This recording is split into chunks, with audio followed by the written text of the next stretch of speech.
Alright, hi y'all.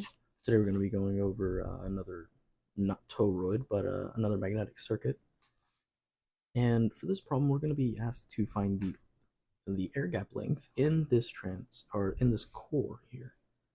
And it gives us the number of turns, the area, the relative permeability of the core, and it also gives us the coil inductance. So some things that we can take from the parameters that they give us straight away is they say the area of the core is equal to the area of the air gap. So that means what? No fringing. They also give us the relative permeability of the core. And remember in the first episode here or the first video that I made for this class, it also gave us this. And I went through this long process of, you know, doing the KVLs and making the magnetic circuit. But now that I've gone through that, we don't have to do that again. What the relative permeability of infinity says is that the reluctance of the core now is going to be 0. So this value, that resistance, we can zero out, meaning we can make it a short circuit. Okay, so now they tell us that the coil inductance, L, is equal to 10 millihenries, or 10 times 10 to the minus third henries. Well, they want to find length of the air gap, and what we're going to have to do this for this problem is use a series of equivalent equations to finally relate the inductance to the air gap length, and we're going to get to that right now. So what do we know about the inductance? Well, the inductance is going to be equal to the flux linkage divided by the current. Now, we might not have seen this in class, the flux linkage, I think maybe at the very beginning of one of the lectures, but what the flux linkage is the number of turns times the flux.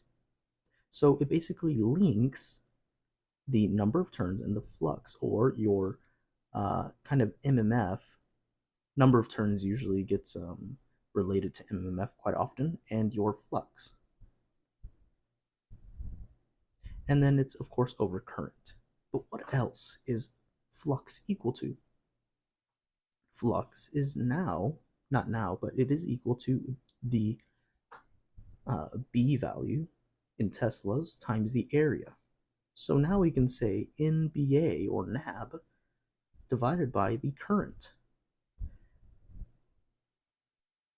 Okay, well, how does that help us? How does this get us any closer to air gap length? Well, remember, there are some things that we can make equal here. Mostly, I want to draw your attention to this current. Where do we find current in other equations? There should be one that kind of pops up in your head. Well, one is going to be the magnetomotive force. And this is going to be equal to what?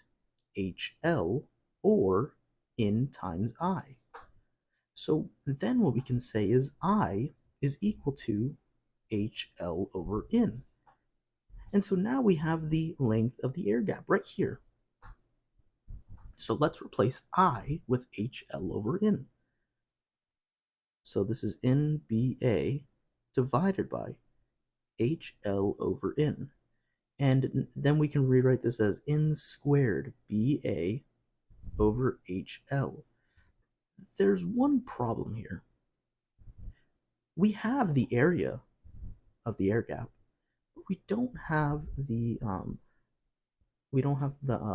B or the H values. Okay, so what do we do then? Well, how are B and H related to each other? Well, we know B is equal to mu times H. So let's plug that in. It'll be very easy then. This is N squared mu 0, because we're in air, times H times the area of the air gap, divided by H times the length of the air gap. This is all still equal to the inductance. So now we can cancel those out very easily. And what are we left with? N squared mu 0, area of the air gap, divided by the length of the air gap. But we're solving for length of the air gap, so switch L and LG. So LG now is equal to number of turns squared times the relative permeability, or the permeability of free space in this case, times the area of the air gap divided by the inductance. Now we have all these in terms of what we have, right? So now it's 100 squared times 4 pi times 10 to the minus 7 times the area of the air gap, which is 5 centimeters squared, or in meters, we have 5 times 10 to the minus 4th, divided by the inductance 10 millihenries, or 10 times 10 to the minus 3. And so if you want to make sure your units are right here, number of turns is turns, of course. You have your relative permeability, which is henries per meter. This is in area, so meters squared. And this is in meters. So you have, well, what do you have here? You have, this cancels here, meters. And what else do we have? We have meters over meters. So let me make sure I did this right, because now I'm not getting,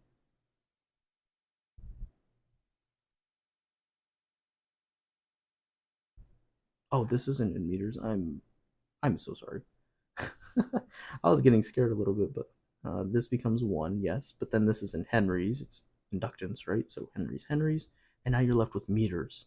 Of course, meters turn, but turn squared, but really that turn isn't really a unit. So what we end up getting is,